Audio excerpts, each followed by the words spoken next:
Well, g'day everyone and welcome to Coast Watch. It's been a while since I've done a podcast because we've actually been building a new studio. This is it. So the first podcast in our new Coast Watch studio, and my first guest is Steve Evans from Propeller Warehouse. Good to have you here, Steve. Thanks, Dave. Thanks for having me. Yeah, mate. Look, a lot of people when you talk propellers in Australia. Most people think of Steve Evans. I mean, you've been doing it a long time now, haven't you, mate? I mean, well, I think it's really more for outboards and stern drives. Let's face it, it's for recreational fishermen and racers and all types of trailer boats mostly. Yeah. Not bigger propellers. Yeah. Okay. Fair enough. Yeah. So I mean, I've probably known you, 25 years, I suppose, in the marine industry, and not too many people that are involved in the marine industry wouldn't know you from boat shows all around the country. Yeah, I've done a lot of boat shows. Yeah. And so for many years you were with Solas. I think most people would put the name Steve Evans with Solas. How long since that? Well, pretty much I started Solas back in something like 85 and did the hard yards with basically testing so many propellers on boats. I think that's where a lot of my customers, a lot of old customers who keep buying and ordering, we've been out on boats together. So getting an idea of the boats for the motor was the thing that had to be done in Australia to get a good handle on what works, what works and what doesn't work. That's well, I mean, I think that could even be when we first met. If it wasn't at a boat show, it was obviously when I was at Blue Water magazine, and probably in a bar. We were testing props for.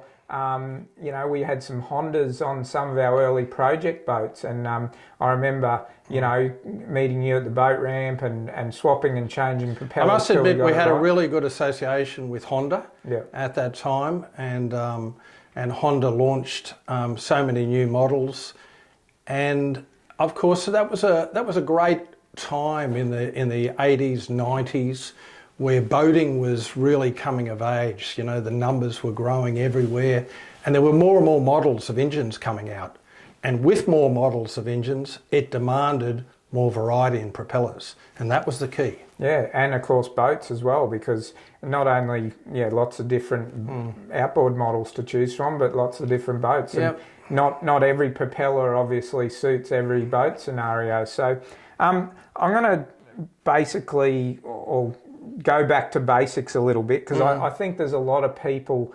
that don't really understand propellers and the basics of propellers. I think it scares a lot of people.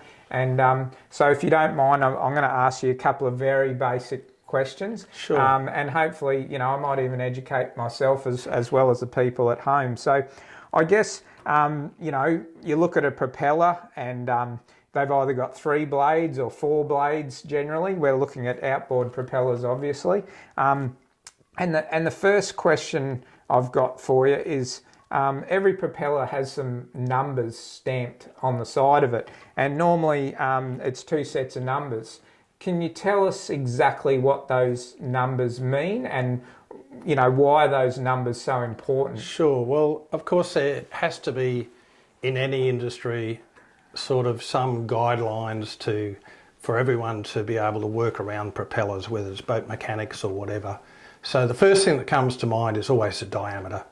And obviously the diameter of a propeller has to marry under the cab plate of the particular engine group. And there are really 6 distinct engine groups, from pretty much 6 horsepower all the way through to 400 horsepower. So the diameter is the first number. Okay. It's always the first number. And the diameter is literally the outside. You multiply by from the center of that prop shaft out to the end of the tip of the ear. And that's we call the it diameter. An ear, and that is the diameter. Multiply by 2, and that's the diameter. And the next number? And the next number is always the pitch. And the pitch, obviously, the diameter and the pitch is a marriage. Generally speaking, the diameter increases when the pitch decreases. It doesn't on smaller props like these Okay. for 9.9 or 20 horsepower. Okay. But when you're into these types of sizes, Yep. in the 70 to 130 horsepower grouping, that's where you start to see that relationship. Okay, so this number here, yeah, it's obviously, am I looking at 12-inch diameter, 11-inch pitch? No, you should be looking at, I think you need glasses. I Dave. probably do. So at the end of the day, this is quite a special prop. This is a high-strength prop that we've newly developed Okay, for fuel-injected little motors. okay, So the diameter is 9.9 okay, and the pitch is 11. okay, gotcha. So No worries. the pitch is... Yeah, explain to us what exactly pitch means. The pitch is the distance that the boat will travel in one revolution of the propeller. less the drag coefficient of the actual hull Okay. or the boat. Okay, So generally speaking, anything with good power to weight ratio, anything that's got plenty of power or a light boat, you might have a drag coefficient of say 10%, 12%.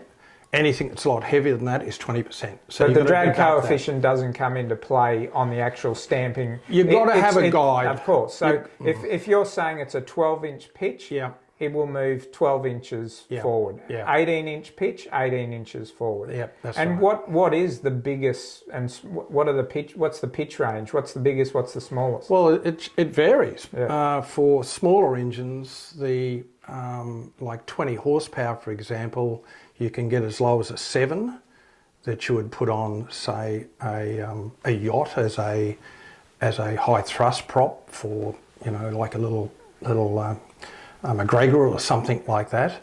Or if it's a dinghy, really a lightweight little super skewer, for example, the highest pitch would be around 13. Okay. So there's always a variance of about 4 to 5 inches in those groups. Various groups. Yeah. Okay.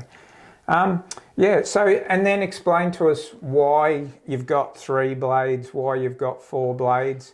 Is there more than 4 blades? Well, there is. There's 5 bladers, but you Yeah. only ever see them on big horsepower. Yeah. I think the next thing that everyone forgets about, Yeah.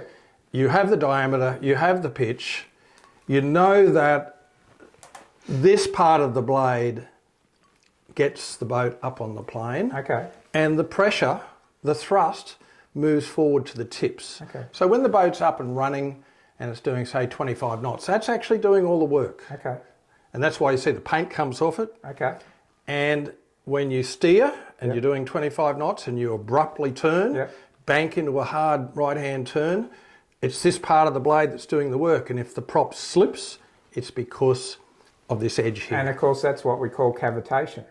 That's correct, yeah. Yeah, yeah. And so what's if you've got a situation like that where you are cavitating, what's It's an easy fix. Okay. Any prop shop should be able to put a little extra lipping on the edge of the blade tip here.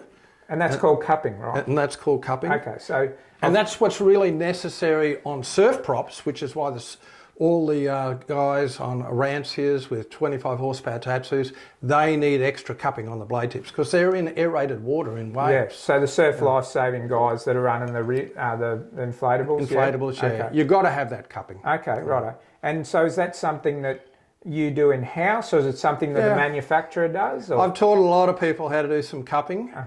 Quite a few marine dealers are starting to pick it up and it's re-emerging. Generally speaking, when props really first came out in the 60s and 70s, they didn't have a lot of cupping. Okay. And today, most manufacturers employ, you know, a certain amount of cupping. Okay. And you can always increase that if you need to. And is that in the mould, or are they actually... It is in the moulds. Okay, righto. And I suppose the next question that everyone's got is aluminium or stainless steel, because generally that's your choice, isn't it? I mean, you buy a outboard from the dealership and it invariably comes with an aluminium propeller. Why is there such a big need for aftermarket propellers? Well, that's a good point. The outboard manufacturers tend to only make a basic range.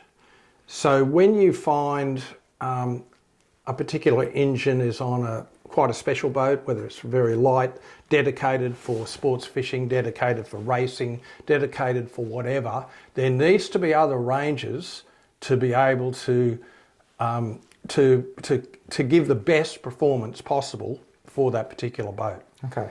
So the manufacturers only do the basics. Okay. And in the early days, when I first started, it was actually relatively easy because there wasn't much variety around. So there wasn't many horsepower groups. There was only a certain number of pitch sizings that you could use. The engines were, carburetted. There was no supercharging. There was no fuel injection. Okay. So everything today is a lot more complex. As technology has changed, you've had to, the propeller manufacturers have had to keep up with the technology and outboards. And you've just hit on it just then, because you said basically there's only stainless and aluminium. However, the technology in manufacturing propellers is the big thing. Okay. And that's what I'm all about right now. Okay. It's all about high strength aluminium as another option in cost effectiveness, to get the performance for even big boats, 300 horsepower. So you've actually managed to introduce a propeller that's somewhere in between standard aluminium and stainless steel. I wish it was me. The factory technology today is awesome. Okay. It's the cost effectiveness. The prices aren't still going up. They're actually coming down because robotics are now employed in production. And there's new technology in casting. It's really aerospace type, castings that have come into the marine industry. Okay, that's awesome. So I guess then getting back to, someone at home that's looking to get better performance out of their boat, and they might just think, stainless steel's got to be better because it's more expensive. Not necessarily. Yeah. What we need, what every propeller shop needs, what every dealer really needs is a lot of information on especially the revs that the engine is doing with the particular pitch for the particular boat.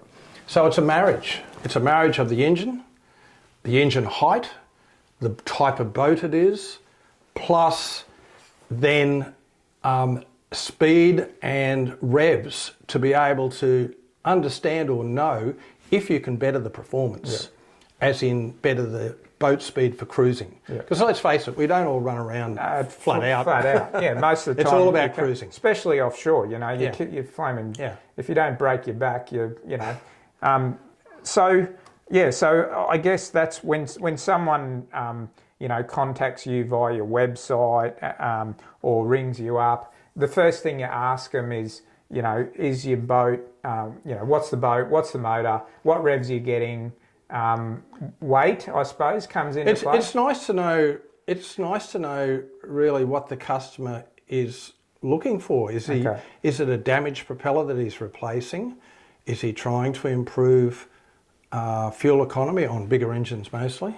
On smaller engines, they're all, there's not a lot that can be really improved dramatically, except it depends on the purpose of that particular boat, because yourself, there's a lot of fishing platforms out there that are fabulous platforms for stability, purpose built for a job, but they don't go real quick.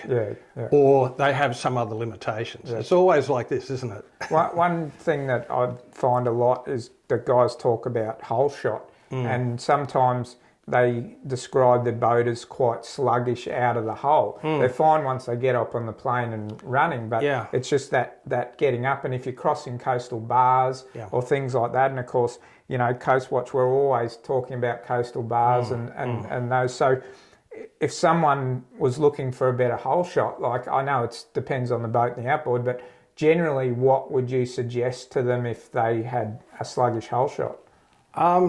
First of all, I would really determine if that boat is an underpowered boat, adequately powered or overpowered. That's the very first thing. So the second thing to establish is what pitch they're running to watt maximum reps. Okay.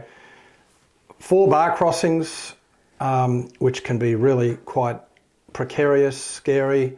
Cupping is always necessary. Okay. You know, because you have to make instantaneous decisions. Bang, turn around, run with the wave, or Gotcha. or So what they're going to you do. can't be cavitating if you've got a 4-foot wave breaking beside you. No. Yeah. So there's a lot of factors into play. That's why we really want everyone to come through the website and fill out the expert analysis form. Okay. That's the most important thing. Okay. Yeah. Okay. So I guess we've got a couple of props in front of us. So what's this brand of propeller now? Because as I said earlier, a lot of people know you as Solas, but those days are gone, aren't you? I still have a lot of Solas, Okay. and I also have Turning Point. We are Propeller Warehouse. Yeah, that's right. Yeah. So we do have a lot of brands, but the new technology with the robotics is all about Genesis, and Genesis incorporates a few innovations like a spiral hub. Not sure if you can see the spiral in there to help the engine breathe better, Okay. especially on a 4-stroke. Yeah. And of course, everything has now gone interchangeable hub. Interchangeable hub. So obviously, looking in there, what would people normally see if it didn't have an interchange? Like the hub's not in there at the moment, is it? No, Yeah, it's not in there. Yeah, No. so we might show. It hub really load. just makes the fact that this prop, we can make it fit a Suzuki, a Yamaha, a Mercury, just by putting in the right a kit. different hub. Yeah. Plus, if you have a problem in a remote area, you can actually fix the problem yourself. Okay. If you've got the part, obviously, Okay. a replacement part. So traditionally, most propellers came with a fixed hub. That's a fixed hub. Yeah, that's a rubber hub. So in there. that's designed specifically for one brand or two brands. Well, no, all the OEMs, well, most of the OEMs in horsepower groups from 6 horsepower through to basically 100 are rubber hubbed. Okay. There are a few exceptions. Okay. Yamaha have their Reliance range, which has got a dampening system. Yeah. But pretty much things are moving over to interchangeable hubs. Okay. Because So it just gives the ability to use the same propeller on multiple branded outboards. that's right. So dealers don't have to carry so much stock Okay, too, which gotcha. is another point. Gotcha. Yeah. So this is That's a Genesis. that's a Genesis. Yeah. And this is very similar to a number of other brands that are on the marketplace. It's well proven. Okay. This is a Torque Master. This is actually a low pitch. This is a 13 pitch, and it's used on horsepower groupings from 70 to 130 horsepower. Okay. So you'd put this on something like maybe a Polycraft Okay. with, say, a Suzuki 90 Okay. to low pitch.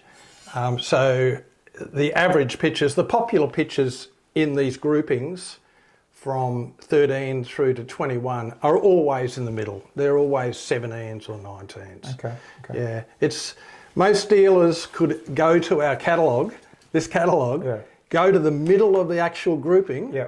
and be pretty confident that's a fast-moving type size to put onto a boat. Okay. But most of the dealers ring us anyway and ask for extra advice. So Yeah. Okay. So you've got dealers all around the country stocking your propellers. we have Yeah. a lot of mobile mechanics these days, and Genesis is the stainless brand, and the Pandora is the high strength aluminium. Yeah. I know it sounds a little bit like Avatar. Those names come from Avatar, don't they? So when you say high strength aluminium, how does that compare to a standard aluminium propeller? Generally, you'd find you could the wear factor is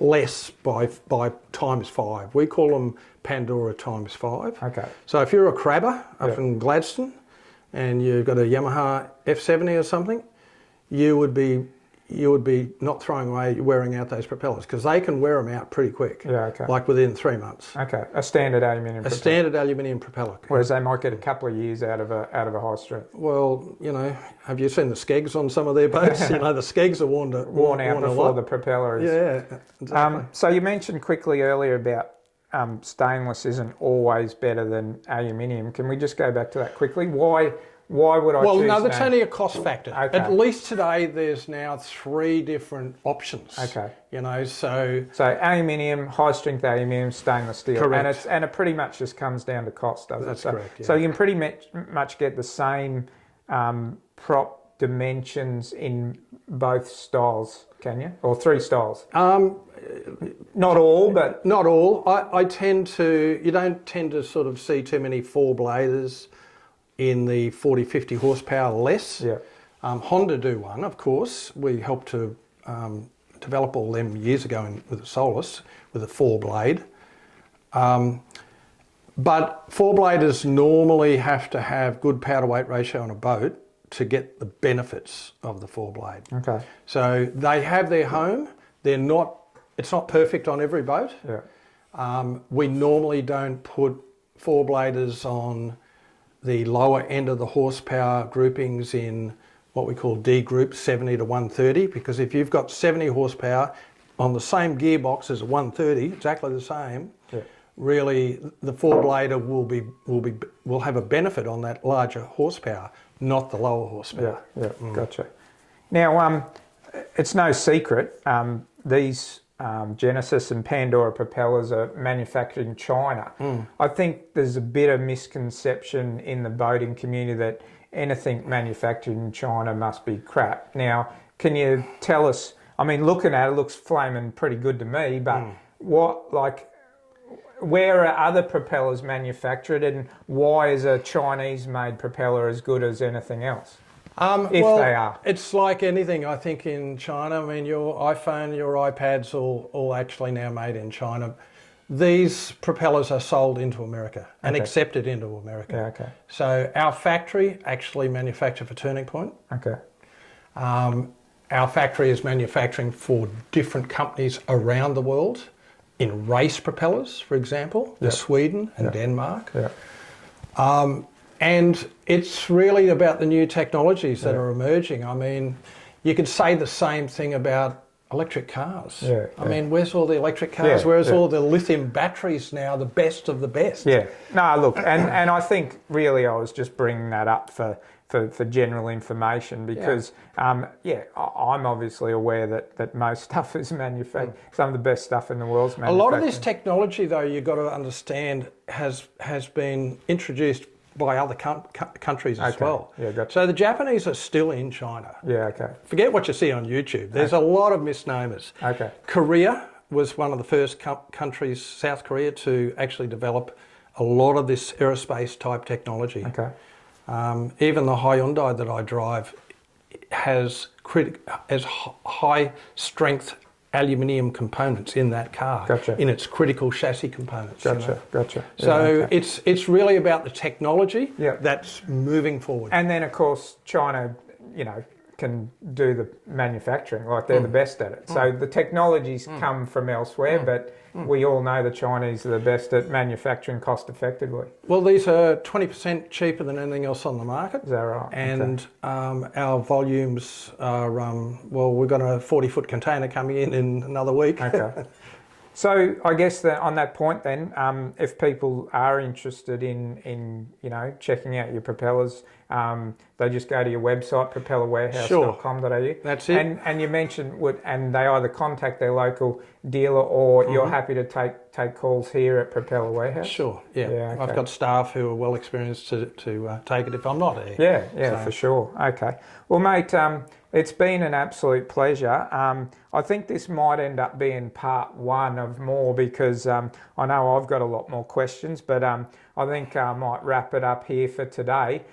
Steve, look, we all know you're the man when it comes to propellers in Australia, if not the world, and really appreciate you passing on a little bit of knowledge to myself and I must do that. I'm not getting any younger, Dave. Well, that's true, mate. So, but none of us are. But anyway, awesome to have you here today. And thanks for the opportunity. Great job. Thanks, Steve. Thanks, mate.